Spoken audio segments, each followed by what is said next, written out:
Hey, what's up, you guys? Good afternoon. And first and foremost, I want to say you can do it, no doubt about it. Today we have a 2007 Honda Odyssey that's in the garage, and it has a broken rear coil spring. The guy brought it into me. It clings, it clatters, it clatters, it clatters. You know, I took it for a test drive, and sure enough, it had a really loud clatter coming out of that rear coil spring. Again, it's a 2007 Honda Odyssey rear coil spring. So without further delay, let's get into it. And first and foremost, before you really get going on your project, you want to make sure you got your jack stands. Don't trust the jack. You can trust your jack stands, and make sure that they're placed in a nice, good framed area. Something that's sturdy, not rusted through. And that's what you want to do first. Chock your wheels, like we have the front wheel chock there. That's the stuff that you want to do before you even get started on a project.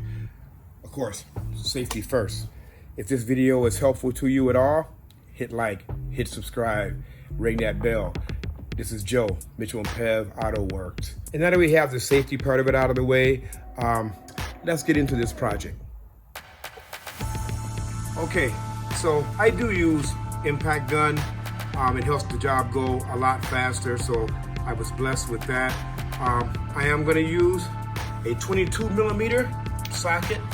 I use the impact socket, and that's going to be getting the lug nuts off of the vehicle, getting the wheel and tire off, of course. So a 22 millimeter for that, and then you're going to need an 18 millimeter, and that's going to be for removing the lower mount of the control arm. I'm going to point that out for you guys right here. I jumped ahead because it was a little hard to hold the camera and show you exactly what I wanted to show you without cutting in and out so much. This is your lower control arm.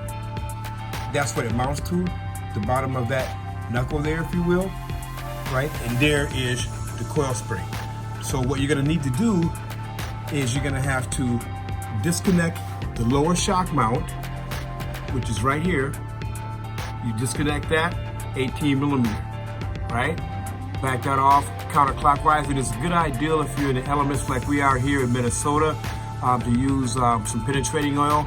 Let it sit for an hour or two if you have that much time. It's just so you can break it loose. So that's what we did for that. For the lower shock mount, remove that, and you're gonna remove the bolt for the lower control arm here, and then basically gonna take a pry bar, and we'll show you that here in a second, and pry this down to get enough area to get this coil spring out. And that's pretty much all there is to it. And to reverse that, I'm gonna get a pry bar and show you where a good place is to pry to get this coil spring out. Okay, you can take the pry bar and you can actually stick it, just find a good area to pry, but watch out for any cables or anything like that. And you're simply just gonna pry down. You got down quite far, and as you see, the coil spring basically falls out in your hand. You may have to do a little tugging and turning. Again, if you're in the Minnesota area or anywhere where there's snow and salt and stuff like that. Okay, now there is a upper mount, like a rubber, and it goes up in this area here. It goes all the way up there, and that's what's gonna go on top of your coil spring. So you set it on top of the coil spring like so, like I just did. Put it on top of that coil spring, and now we're ready to insert that coil spring back to where the old one came from. Okay, so now what I'm gonna do is I got my jack placed right underneath where my mounting bolt would go through there, and I'm just gonna start jacking it. As you can see how that's coming up to meet the bottom of the knuckle there. So let's keep jacking.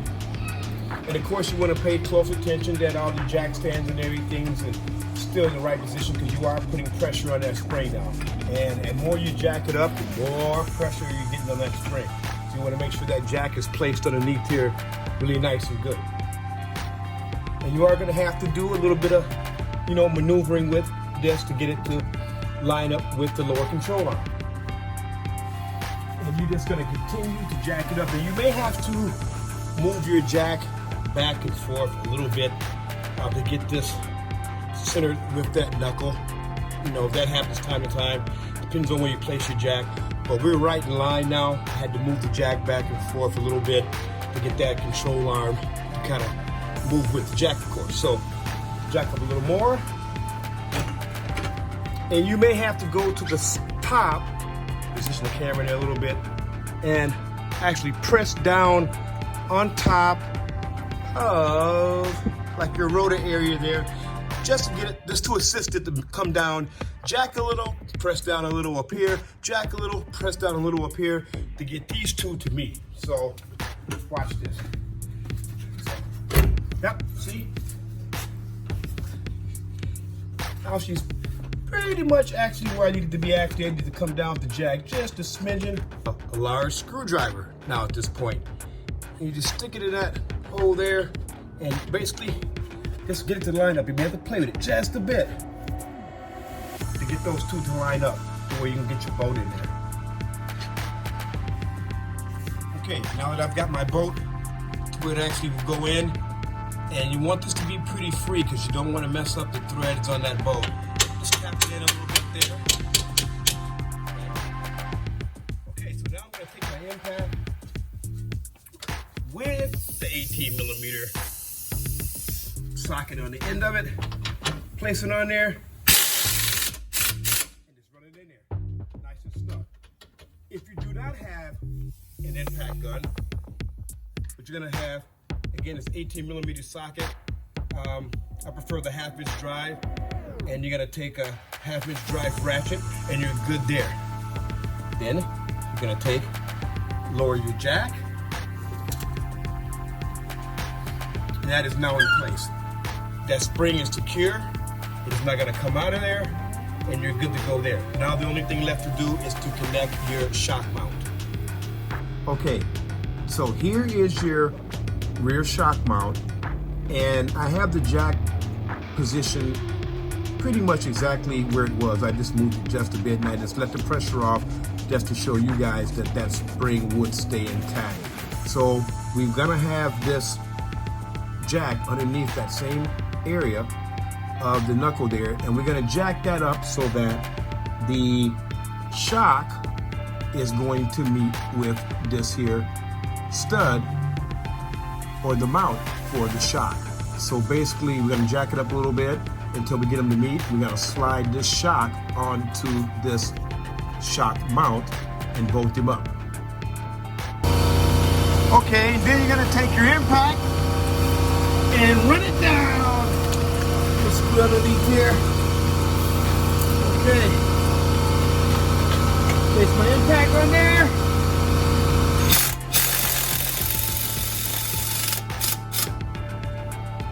And now we got our shock mount on. We can put that tire on. And again, you reverse it, the whole thing for the other side. And that is how you do that. Okay, we're back. Test drove the vehicle. Ride's good. Again, first and foremost, we want to say, make sure you stay safe. Use the proper equipment. Use jack stands, chock the wheels. Do what you got to do to make sure that you stay safe if you're doing it yourself. Take your time, slow down, think about it, assess it the best you can, and just go about it accordingly, and you can get it done. The information's out there for you to do it yourself, and you save yourself a whole lot of money. I'm Joe, Mitchell Pavanata Works. I thank you guys for tuning in again. Peace.